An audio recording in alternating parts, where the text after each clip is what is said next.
I did this new song and, cut a long story short, eventually put it up on Facebook.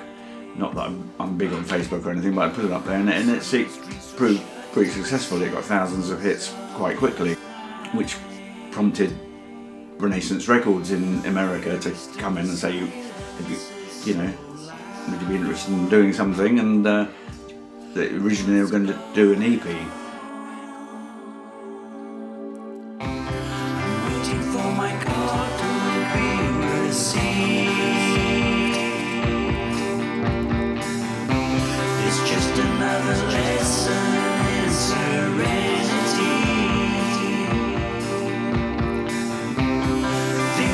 The days gone by without a care that we could share, standing on the road to liberty.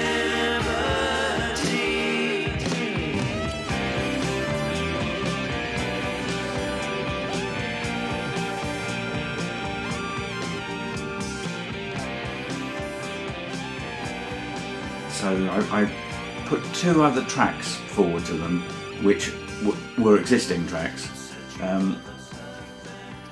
One of which had appeared on an album Dave Lambert, the Strawbs guitarist, and I did some years ago. But it was a solo track and that I'd done, and he put guitar on it for me, so that seemed like a good one to do. And there was also another song which had appeared, Strawbs had done a version of on a previous album as well, a song called Everybody Knows, which was on the Broken Hearted Bride album, I think, from Strawbs. When there's no other way, when there is nowhere left to turn, I'll be your runaway tonight.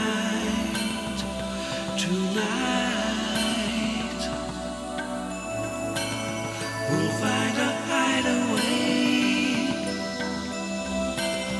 We'll let the storm clouds pass on by, while in our warm embrace we'll fly. We'll fly. Everybody knows. So love will set you free, set you free. Everybody knows it's time. They were both kind of ready-ish to go, although I did a lot more work. Everybody Knows had got to a certain point of production, and then Strawbs wanted to do it, so I'd never got it. So I went back and finished that off as a complete entity, plus one more brand new one I wrote. So there were two absolutely new, there were two sort of historical tracks, but only one of which had ever appeared before as it stood. And at that point Renaissance Records said, having done the artwork and everything which we all liked, we'd like to make this an LP if you could. And at that point I didn't want to go back. They were encouraged, whatever you got lying around, and I thought I don't really want to go back to what I got lying around, because I was on a bit of a roll then. I had a bit of a thought about the album, which was in the bleak days of lockdown, if you like, or I just wanted to put a bunch of songs out there which were just all positive, all without shadow of a doubt, with the kind of good go forward messages, be strong, be whatever, songs of empowerment in a sense.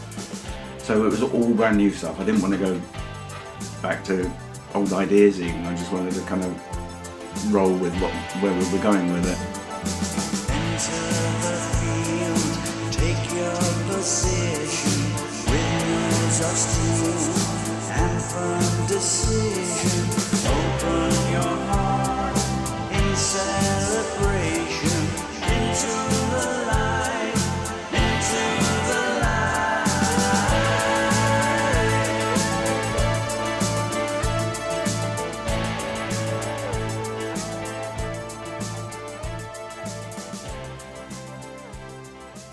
I found ideas were coming all the time, really. and I tend to be one of those that will sit around with an acoustic guitar and play away, and then the idea will come, and I think, well, how could that be recorded, or where would that go if I recorded it? And you know, then I might start down with the digital workstations and set a tempo, you know, decide what's the right tempo for this, trying to lock into it, the right groove for it, and you know, maybe do a basic kind of rhythm part so that you could even just help playing on the acoustics too, and let the thing kind of grow organically. The artwork was all done by John W. Edwards at Renaissance Records as well. I mean, I think he got hold of where I was coming from with the, you know, musically, and he came up with what I thought was, what I think is some great artwork. It's a little off the wall, as he said to me. This is a bit out there. This when he first sent it through, and I said, "Oh, maybe it is, but you know, I like it that way." So, my thanks to him, really, great job. He said the music influenced him to come up with the artwork he did, and then having come up with the artwork, and when it changed from the EP to an LP project, I actually looked at it and you know, I'm not saying, you know, they directly resulted in the songs, but the you know, his artwork actually kind of did kick off a couple of ideas musically, which I used on the remaining tracks that I wrote. I think there's undoubtedly going to be kind of some prog elements in there, but maybe not in a kind of virtuoso sort of way. It is an album of songs.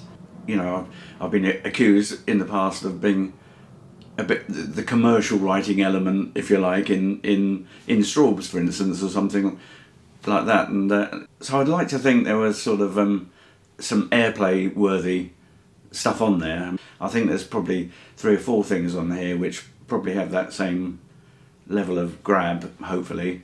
The very first track I did, which was the Liberty song, I thought sounded a bit kind of machine like in my first take on it, sort of thing. So I got a friend to put drums on it. A good drummer friend of mine called Major Baldini.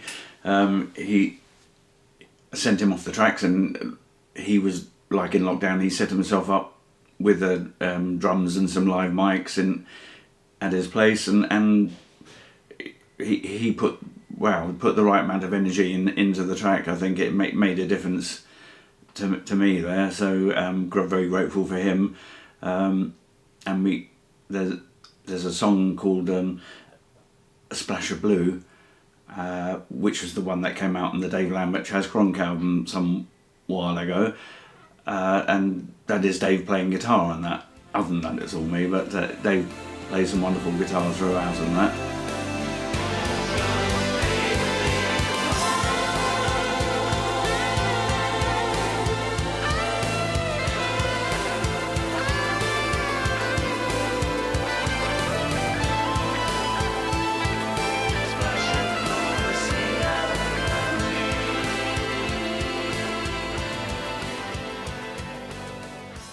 A couple of months ago we were rehearsing for some Strawbs shows, and Dave Bainbridge, who plays keyboards with us but is also a fabulous guitarist as he is a keyboard player, he stayed here while we were in rehearsals, and he listened through to it and he said, "I'd love to put guitar on the end of that one." You know, frankly, you could have put guitar all the way through as far as I was concerned, but he said, "No, what you got, it's fine, it just, you got that section at the end and I can hear it burning solo," sort of thing, so yes please.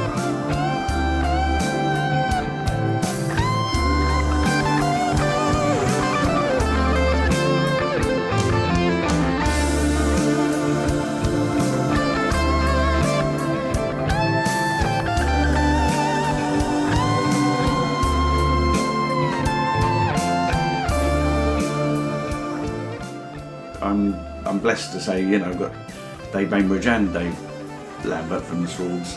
The rest of it is me, I'm afraid.